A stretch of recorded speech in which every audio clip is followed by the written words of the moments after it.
Your words are spirit and life, O Lord, richer than gold, stronger than death.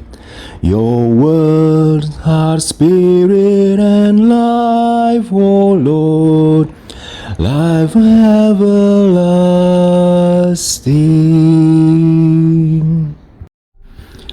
Good morning, everyone, and welcome back to my channel.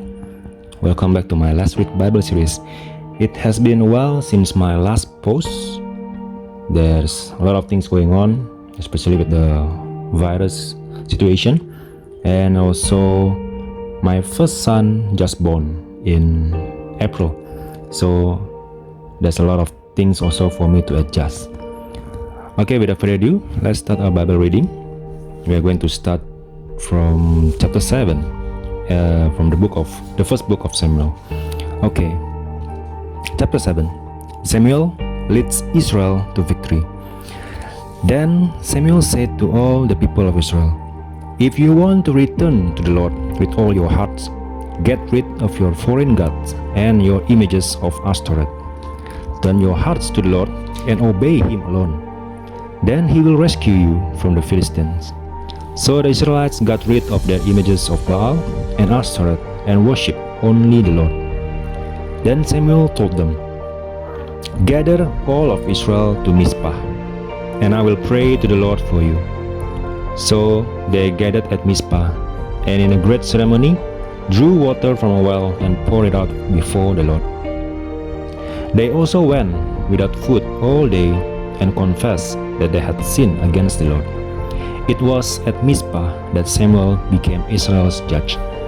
When the Philistine rulers heard that Israel had gathered at Mizpah, they mobilized their army and advanced. The Israelites were badly frightened when they learned that the Philistines were approaching.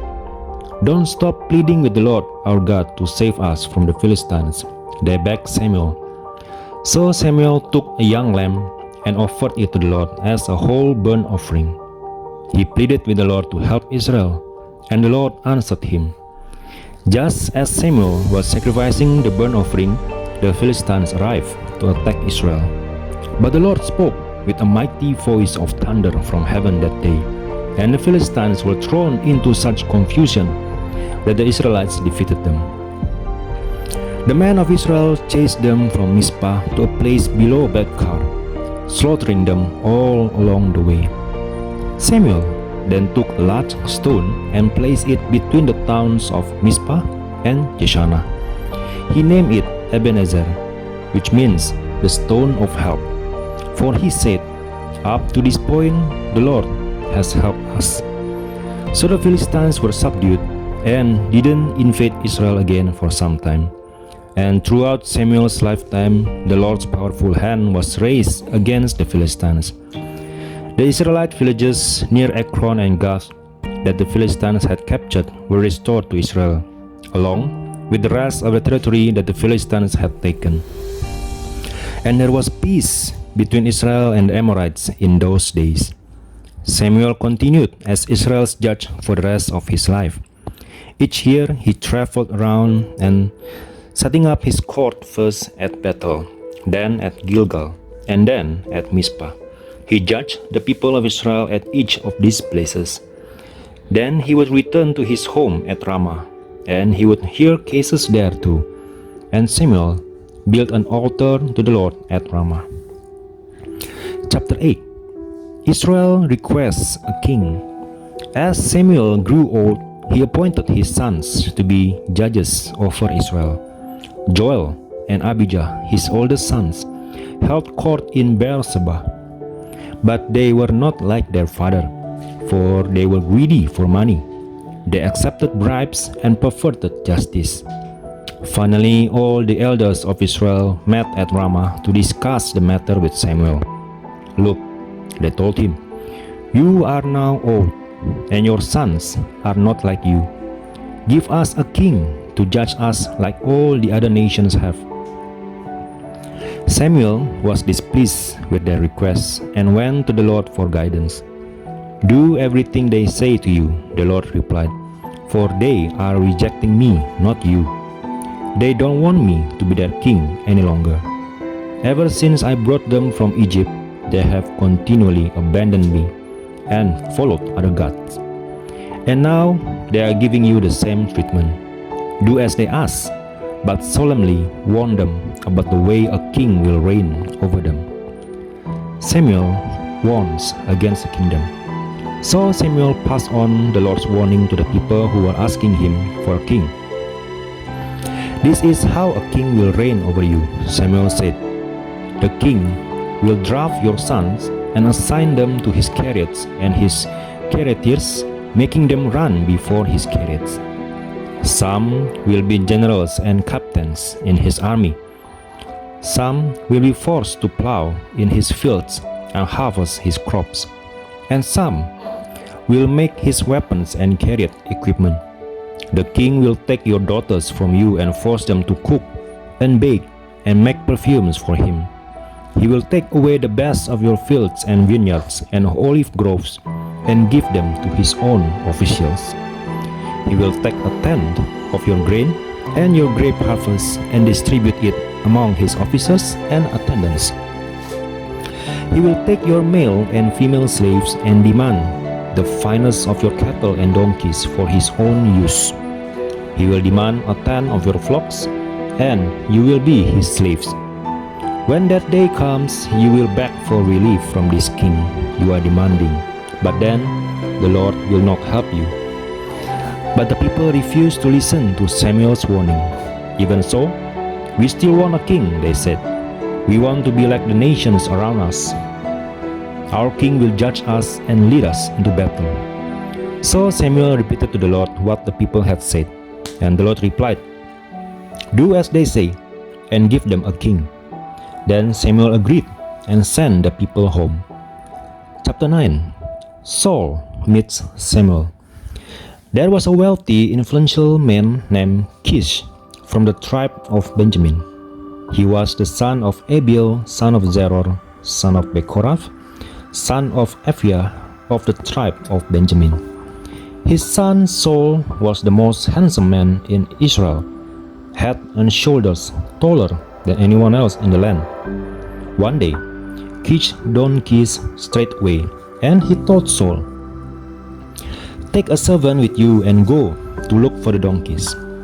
So Saul took one of the servants and traveled through the hill country of Ephraim, the land of Shalishah, the Saalim area, and the entire land of Benjamin.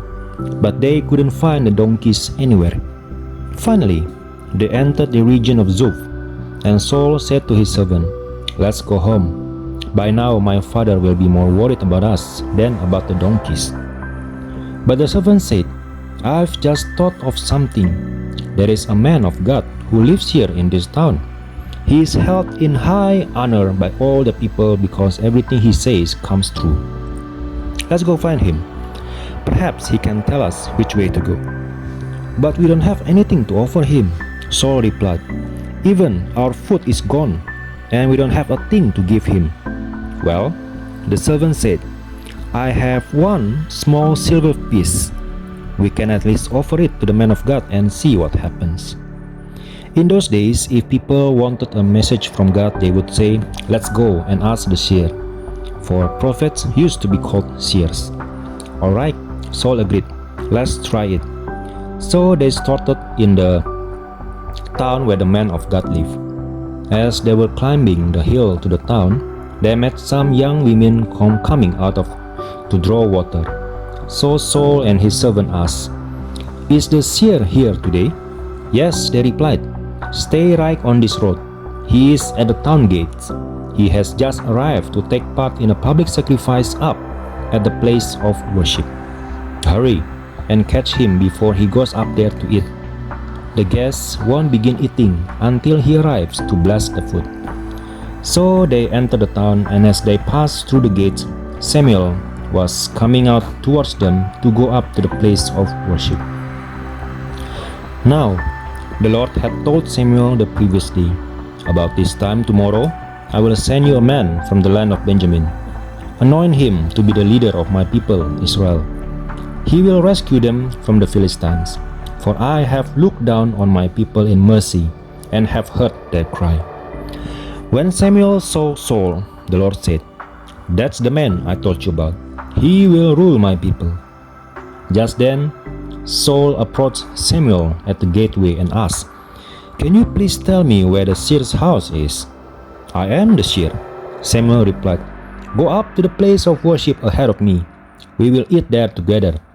And in the morning, I'll tell you what you want to know and send you on your way. And don't worry about those donkeys that were lost 3 days ago, for they have been found. And I am here to tell you that you and your family are the focus of all Israel's hopes." Saul replied, "But I'm only from the tribe of Benjamin, the smallest tribe in Israel, and my family is the least important of all the families of that tribe.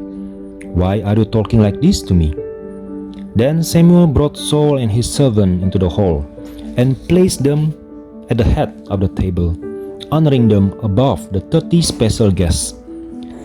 Samuel then instructed the cook to bring Saul the finest cut of meat, the piece that had been set aside for the guests of honor. So the cook brought in the meat and placed it before Saul. "Go ahead and eat it," Samuel said. "I was saving it for you even before I invited these others." So Saul ate with Samuel that day.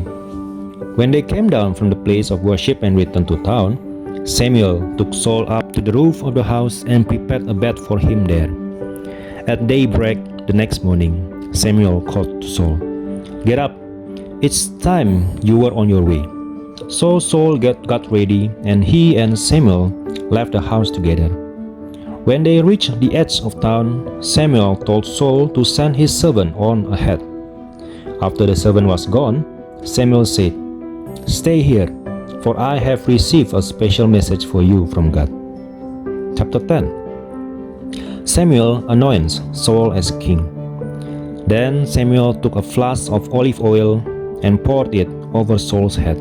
He kissed Saul and said, "I am doing this because the Lord has appointed you to be the ruler over Israel, his special possession.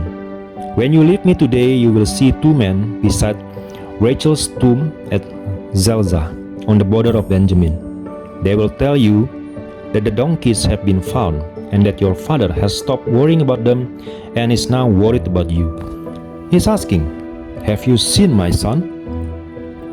When you get to the oak of Tabor, you will see 3 men coming towards you who are on their way to worship God at Bethel. One will be bringing 3 young goats, another will have 3 loaves of bread, and the third will be carrying a wineskin full of wine. They will greet you and offer you 2 of the loaves, which you are to accept. When you arrive at Gibeah of God, where the garrison of the Philistines is located, you will meet a band of prophets coming down from the place of worship. They will be playing a harp, a tambourine, a flute, and a lyre, and they will be prophesying. At that time, the Spirit of the Lord will come powerfully upon you, and you will prophesy with them. You will be changed into a different person. After these signs take place, do what must be done, for God is with you. Then go down to Gilgal ahead of me. I will join you there to sacrifice burnt offerings and peace offerings. You must wait for 7 days until I arrive and give you further instructions." Samuel's signs are fulfilled. As Saul turned and started to leave, God gave him a new heart, and all Samuel's signs were fulfilled that day. When Saul and his servant arrived at Gibeah, they saw a group of prophets coming towards them. Then the Spirit of God came powerfully upon Saul, and he too began to prophesy. When those who knew Saul heard about it, they exclaimed, "What? Is even Saul a prophet? How did the son of Kish become a prophet?" And one of those standing there said, "Can anyone become a prophet, no matter who his father is?" So that is the origin of the saying, "Is even Saul a prophet?" When Saul had finished prophesying, he went up to the place of worship. "Where have you been?" Saul's uncle asked him and his servant. "We were looking for donkeys," Saul replied, "but we couldn't find them. So we went to Samuel to ask him where they were." "Oh, And what did he say his uncle asked? He told us that the donkeys had already been found, Saul replied. But Saul didn't tell his uncle what Samuel said about the kingdom. Saul is acclaimed king. Later, Samuel called all the people of Israel to meet before the Lord at Mizpah. And he said, "This is what the Lord, the God of Israel, has declared. I brought you from Egypt and rescued you from the Egyptians and from all of the nations that were oppressing you. But though I have rescued you from your misery and distress, you have rejected your God today and have said, 'No, we want a king instead.' Now therefore present yourselves before the Lord by tribes and clans." So Samuel brought all the tribes of Israel before the Lord, and the tribe of Benjamin was chosen by Lot. Then he brought each family of the tribe of Benjamin before the Lord, and the family of the Matrites was chosen. And finally, Saul son of Kish was chosen from among them. But when they looked for him, he had disappeared. So they asked the Lord, "Where is he?" And the Lord replied, "He is hiding among the baggage." So they found him and brought him out, and he stood head and shoulders above anyone else.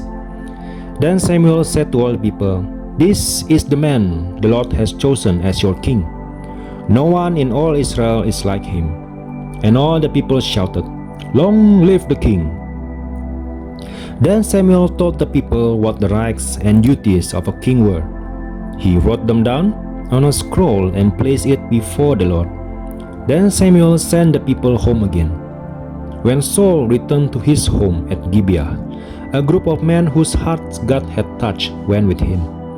But there were some scoundrels who complained, "How can this man save us?" And they scorned him and refused to bring him gifts. But Saul ignored them. Nahash, king of the Ammonites, had been grievously oppressing the people of Gad and Reuben, who lived east of the river Jordan. He gouged out the right eye of each of the Israelites living there, and he didn't allow anyone to come and rescue them. In fact, of all the Israelites east of the Jordan, there wasn't a single one whose right eye Nahash had not gouged out. But there were 7,000 men who had escaped from the Ammonites, and they had settled in Jabesh Gilead. Chapter 11. Saul defeats the Ammonites. About a month later, King Nahash of Ammon led his army against the Israelite town of Jabesh Gilead. But all the citizens of Jabesh asked for peace. "Make a treaty with us, and we will be your servants," they pleaded. "All right," Nahash said, "but only on one condition. I will gouge out the right eye of every one of you as a disgrace to all Israel." "Give us 7 days to send messengers throughout Israel," replied the elders of Jabesh. "If no one comes to save us, we will agree to your terms." When the messengers came to Gibeah of Saul and told the people about their plight, everyone broke into tears. Saul had been plowing a field with his oxen, and when he returned to town, he asked, "What's the matter? Why is everyone crying?" So they told him about the message from Jabesh. Then the Spirit of God came powerfully upon Saul, and he became very angry. He took 2 oxen and cut them into pieces and sent the messengers to carry them throughout Israel with this message: "This is what will happen to the oxen of anyone who refuses to follow Saul and Samuel into battle." And the Lord made the people afraid of Saul's anger, and all of them came out together as one. When Saul mobilized them at Bezek, he found that there were 300,000 men from Israel and 30,000 men from Judah. So Saul sent the messengers back to Jabesh Gilead to say, "We will rescue you by midday tomorrow." There was great joy throughout the town when that message arrived. The men of Jabesh then told their enemies, "Tomorrow we will come out to you, and you can do to us whatever you wish." But before dawn the next morning, Saul arrived, having divided his army into 3 detachments. He launched a surprise attack against the Ammonites and slaughtered them the whole morning. The remnant of their army was so badly scattered that no 2 of them were left together. Then the people exclaimed to Samuel, "Now, where are those men who said, "Why should Saul rule over us? Bring them here and we will kill them." But Saul replied, "No one will be executed today, for today the Lord has rescued Israel." Then Samuel said to the people, "Come, let us all go to Gilgal to renew the kingdom." So they all went to Gilgal, and in a solemn ceremony before the Lord they made Saul king. Then they offered peace offerings to the Lord, and Saul and all the Israelites were filled with joy. Chapter 12. Samuel's farewell address. Then Samuel addressed all Israel, "I have done as you asked and given you a king. Your king is now your leader. I stand here before you, an old, gray-haired man, and my sons serve you. I have served as your leader from the time I was a boy to this very day. Now testify against me in the presence of the Lord and before his anointed one. Whose ox or donkey have I stolen? Have I ever cheated any of you? Have I ever oppressed you?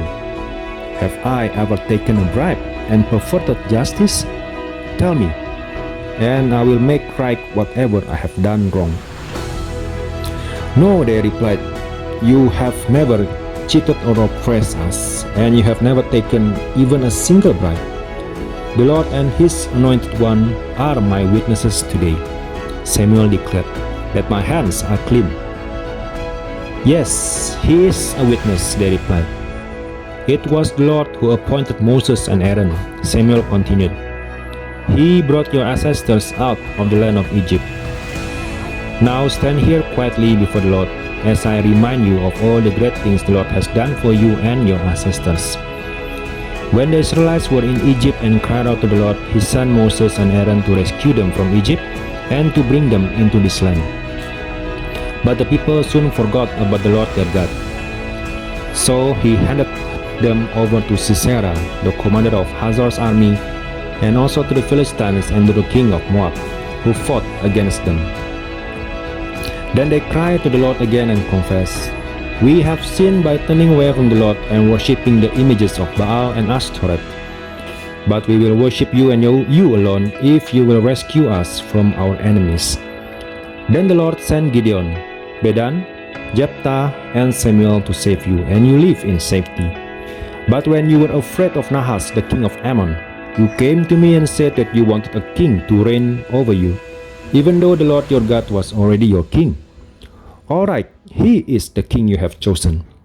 You asked for him, and the Lord has granted your request. Now, if you fear and worship the Lord and listen to his voice, and if you do not rebel against the Lord's commands, then both you and your king will show that you recognize the Lord as your God. But if you rebel against the Lord's commands and refuse to listen to him, then his hand will be as heavy upon you as it was upon your ancestors. Now stand here and see a great thing the Lord is about to do. You know that it does not rain at this time of the year during the wheat harvest. I will ask the Lord to send thunder and rain today. Then you will realize how wicked you have been in asking the Lord for a king." So Samuel called to the Lord, and the Lord sent thunder and rain that day, and all the people were terrified of the Lord and of Samuel. "Pray to the Lord your God for us, or we will die," they all said to Samuel. "For now we have added to our sins by asking for a king." "Don't be afraid," Samuel reassured them. "You have certainly done wrong, but make sure now that you worship the Lord with all your heart and don't turn your back on him. Don't go back to worshipping worthless idols that cannot help or rescue you. They are totally useless. The Lord will not abandon his people because that would dishonor his great name. For it has pleased the Lord to make you his very own people. As for me, I will certainly not sin against the Lord by ending my prayers for you, and I will continue to teach you what is good and right. But be sure to fear the Lord and faithfully serve him. Think of all the wonderful things he has done for you. But if you continue to sin, you and your king will be swept away." Okay everyone, thank you very much for reading the Bible together with me. We have done chapter 7 to chapter 12 from the first book of Samuel. See you again tomorrow.